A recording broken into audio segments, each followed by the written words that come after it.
कैसे हैं आप सब। आशा करता हूँ कि आप सब ठीक हैं, स्वस्थ हैं। मैं रोहित जोशी स्वागत करता हूँ आपके अपने YouTube channel win technology computer academy में। फ्रेंड्स, हमने चैप्टर फर्स्ट क्लियर कर लिया है। आज हम चैप्टर 2 को देखेंगे। यदि आपने चैप्टर फर्स्ट नहीं देखा है, डिस्क्रिप्शन में आपको लिंक दे दी जाएगी जिससे आप उसे इजीली देख सकते हैं। तो शुरू करते हैं अपना चैप्टर 2। फ्रेंड्स, बात आती है बहुपद। बहुपद क्या होता है? बहुपद जिसमें कई सारे पद आते हैं, यानी कि जैसे रैखिक, ठीक है, द्विघाती, त्रिघाती, ऐसे तरीके से जो बहुपद आते हैं वो बहुपद के सारे अंदर आते हैं। बात आती है इसमें चर और अचर पद, ठीक है, चर और अचर पद की। अब चर पद क्या होते हैं? ठीक है, चर पद जितने भी हमारे अल्फाबेटिक नंबर होते हैं, A B C D E F, जो भी होते हैं हमारे, वो सारे चर में आते हैं। और नंबरिंग सिस्टम जितने भी होते हैं, नंबर सिस्टम, ठीक है, 1 2 3 4 5 6, ठीक है, वो क्या आते हैं? अचर पद में आते हैं। क्या आते हैं? अचर पद में। चर पद होते हैं हमारे अल्फाबेटिक, एंड अचर पद क्या होते हैं? नंबरिंग सिस्टम, ठीक है। अब बात आती है इसमें रैखिक समीकरण, ठीक है, रैखिक बहुपद, ठीक है, रैखिक बहुपद। अच्छा, इसमें एक समीकरण होता है जैसे x² प्लस 3x, ठीक है, जो इसमें घात लगी है इसे हम क्या कहते हैं? डिग्री कहते हैं, ठीक है, या कहते हैं पावर। क्या कहते हैं? या तो डिग्री कहते हैं या कहते हैं पावर, ठीक है। अब आती है बात रैखिक बहुपद की। रैखिक बहुपद क्या होता है? ठीक है, ऐसा बहुपद जिसकी घात 1 होती है उसे क्या कहते हैं? रैखिक बहुपद। घात मतलब डिग्री, ठीक है, या पावर, ठीक है। उदाहरण ले लेते हैं, यानी कि घात क्या होती है? 1, ठीक है, क्या होती है? घात 1। समीकरण ले लेते हैं 2x, ठीक है, और -3 ले लेते हैं 4x, ठीक है, जिनकी घात क्या होती है? 1, ठीक है। यहाँ पे अगर कुछ नहीं भी लिखा है तो इसका मतलब यही है कि घात क्या है इसकी? 1 है, ठीक है। उसके बाद दूसरा आता है द्विघाती। द्विघाती बहुपद। द्विघाती बहुपद क्या होता है? ऐसा बहुपद जिसकी घात क्या होती है? 2 होती है, ठीक है, 2 होती है, यानी कि चर पद में क्या होगी? घात 2 होगी। चर पद में यहाँ पे ए बी सी डी ही जरूरी नहीं है, यहाँ पे एक्स वाई जेड ये भी आएंगे, ठीक है।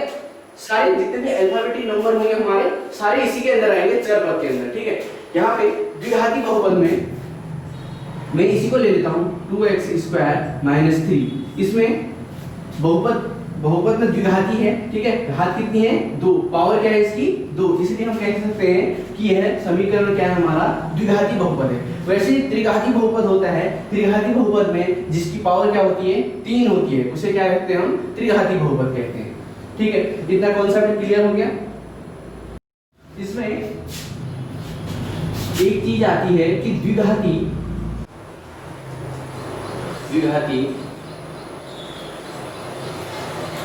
बहुपद का मानक रूप, ठीक है। क्या होता है? द्विघाती बहुपद का मानक रूप, ठीक है। द्विघाती बहुपद किस रूप में होना चाहिए? ax² + bx + c = 0। किस रूप में होना चाहिए? ax² + bx + c। अब इसका मतलब है क्या? ठीक है, समीकरण हमारी कभी दे दी जाती है 3x, ठीक है, प्लस 4x² प्लस 3 = 0। अब इसको हमने मानक रूप में लिखना है, तो मानक रूप क्या कहता है कि पहले कौन आएगी? x² वाली आएगी, ठीक है। क्या आएगी? द्विघाती बहुपद में x² वाली संख्या आएगी, यानी कि 4x²। उसके बाद कहता है कि जिसकी घात 1 होती है वो संख्या आएगी, ठीक है, प्लस 3x। इसमें क्या है? जिसकी घात क्या है? 1, 3x है। उसके बाद एक अचर पद आएगा। क्या आएगा? अचर पद। ये हमारा संख्या का मानक रूप है। अगर हम संख्या को मानक रूप में लिखेंगे, इस समीकरण को हमने अगर मानक रूप में लिखना है तो ax² + bx + c = 0 के फॉर्म में लिखेंगे, तब जाके हमारी समीकरण क्या आएगी? द्विघात मानक रूप में आएगा। क्या आएगा? मानक रूप में। ठीक है, वैसी बात आती है त्रिघाती बहुपद की। त्रिघाती बहुपद। अब त्रिघाती बहुपद का मानक रूप क्या होता है? अभी तक हमने ax² पढ़ा, अब यहाँ पे हम पढ़ेंगे ax³। ठीक है, फिर उसके बाद bx² plus cx plus d is equal 0। इस रूप में आएगा। ठीक है, x³ लगाया, फिर x² आएगा, फिर x आएगा, फिर जाके अचर पद आएगा। ठीक है, यानी कि वो पीछे को घटेगा। पहले x³ x की घात 1 और उसके बाद अचर पद। ठीक है, अब इसको मानक रूप पर कैसे लिखेंगे? अगर समीकरण ऐसे ही दे दी जाए हमको, ठीक है, पहले क्या लिखेंगे? x³ वाली संख्या लिखेंगे, फिर उसके बाद x² वाली संख्या लिखेंगे, फिर उसके बाद x वाली संख्या लिखेंगे जिसकी घात 1 होगी, फिर उसके बाद क्या लिखेंगे? अचर पद लिखेंगे। ठीक है ना?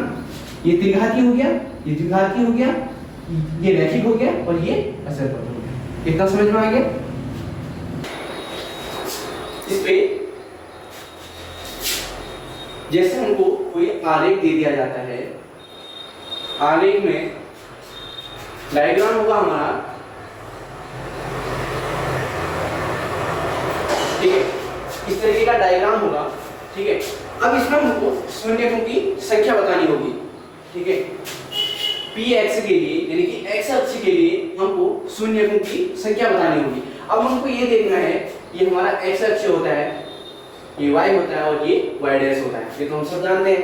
ठीक है, अब हमको px के लिए शून्यकों की संख्या ज्ञात करनी है।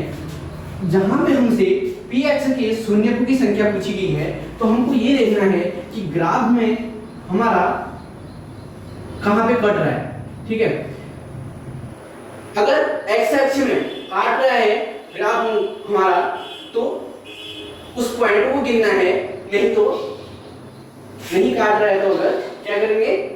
उस पॉइंट को नहीं गिनेंगे। अब px का जो ग्राफ है x अक्ष पर पूछ रहा है, तो x अक्ष पर देखेंगे ग्राफ हमारा लाइन को कहां पे टच कर रहा है। लाइन हमारी टच नहीं हो रही है, इसलिए शून्यकों की संख्या क्या आ जाएगी? 0। अब इसका एक उदाहरण फिर से लेते हैं। ये हमारा x अक्ष हो गया, ये x डैश हो गया, ये y हो गया और ये हो गया y डैश। ठीक है, अब यहाँ पे समीकरण हमारा ऐसे काट रहा है। ठीक है, इस लाइन कैसे काट रही है? ऐसे कट रही है। ठीक है, अब इसमें हमसे पूछा गया है px के लिए शून्यकों की संख्या ज्ञात कीजिए। ठीक है, इसका मतलब क्या है कि x अक्ष पर लाइन को कितनी जगह कट रही है। ठीक है, अब इसमें काउंट करेंगे 1 2 3 और 4, यानी कि शून्यकों की संख्या क्या हो जाएगी? शून्यकों की संख्या क्या हो जाएगी हमारी? 4। ठीक है, इस तरीके से हम शून्यक देखेंगे। तो एक्सरसाइज 2.1 शुरू करते हैं। इसका पहला क्वेश्चन है, किसी बहुपद px के लिए y बराबर px का ग्राफ आकृति 2.10 में दिया है। प्रत्येक स्थिति में px के शून्यकों की संख्या ज्ञात कीजिए। पहला ग्राफ है इसमें हमारा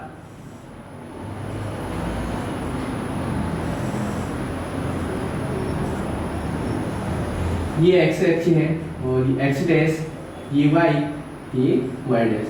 ठीक है, अब इसमें हमको एक लाइन दे रखी है, इस तरीके की एक लाइन दे रखी है। अब इसमें हमसे पूछा गया है कि शून्यकों की संख्या ज्ञात कीजिए। शून्यकों की संख्या x के लिए अगर शून्यकों की संख्या पूछी गई है, तो हमने थोड़ा सा आगे बात की कि x अक्ष के जहां पे शून्यकों की संख्या बात की जाती है, तो x अक्ष पर वह देखना होता है कि लाइन कितनी जगह टच हो रही है। ठीक है, यहाँ पे देखते हैं कि लाइन x अक्ष पे टच नहीं हो रही है, इसलिए शून्यकों की संख्या क्या है? यहाँ पे शून्यकों की संख्या क्या है? 0 है। ठीक है, क्यों? क्योंकि x अक्ष पर कोई भी लाइन टच नहीं हो रही है। यदि हमसे पूछा जाता y अक्ष पर, ठीक है, y अक्ष के शून्यकों की संख्या ज्ञात कीजिए, तो तब क्या होता? एक जगह टच हो रही है। ठीक है, तब क्या होता? y अक्ष के लिए। और x अक्ष के शून्यकों की संख्या ज्ञात करने को पूछा है, तो यहाँ पे देखेंगे कि x अक्ष पर लाइन कितनी जगह टच हो रही है। अगर टच हो रही है तो उन पॉइंट को हम काउंट करेंगे और वह शून्यकों की संख्या कहलाएगी। यदि नहीं हो रही है तो शून्यकों की संख्या क्या हो जाएगी, 0 हो जाएगी। क्वेश्चन नंबर 6 में लेते हैं। इसका लाइन में देखते हैं कि एक्स अक्ष पर कितनी लाइन पॉइंट कर रही है। ठीक है, ये लाइन दी हमारी एक्स अक्ष पे, ठीक है, कितनी जगह कर रही है, एक जगह। तब शून्य की संख्या क्या हो जाएगी, शून्य बराबर क्या हो जाएंगे, एक। क्या हो जाएगा, एक। ठीक है, क्या देखेंगे, एक्स अक्ष पे शून्य लाइन कितनी जगह कट कर रही है, एक जगह कर रही है, तो शून्य बराबर एक हो जाएगा। हमारा इसका इसमें शून्यकों की संख्या ज्ञात करनी है। शून्यकों की संख्या चाहे एक्स डैश हो या एक्स हो, ठीक है, उसमें पी एक्स पर कितनी जगह लाइनें टच हो रही है, 1 2 3। शून्यकों की संख्या क्या होगी, 3 हो जाएगी। ठीक है, 1 2 3। ठीक है, एक्स अक्ष पर जहां जहां भी टच करेगा, चाहे एक्स डैश पे करे या एक्स पर करे, ठीक है, तो शून्यकों की संख्या ही कहलाएगी।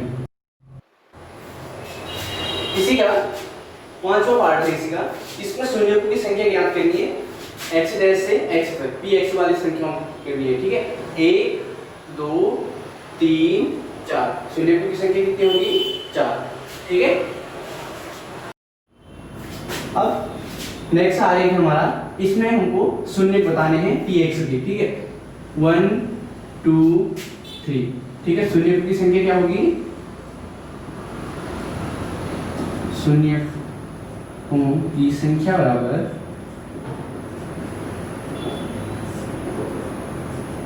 3। ठीक है, 1 2 3। शून्य की संख्या कितनी आ गई, 3। तो यहाँ पे हमारी एक्सरसाइज 2.1 कंप्लीट होती है। इससे अगली वाली एक्सरसाइज हम नेक्स्ट लेक्चर पे देखेंगे। अगर आपको वीडियो अच्छी लगती है तो शेयर जरूर कीजिए। तब तक के लिए धन्यवाद।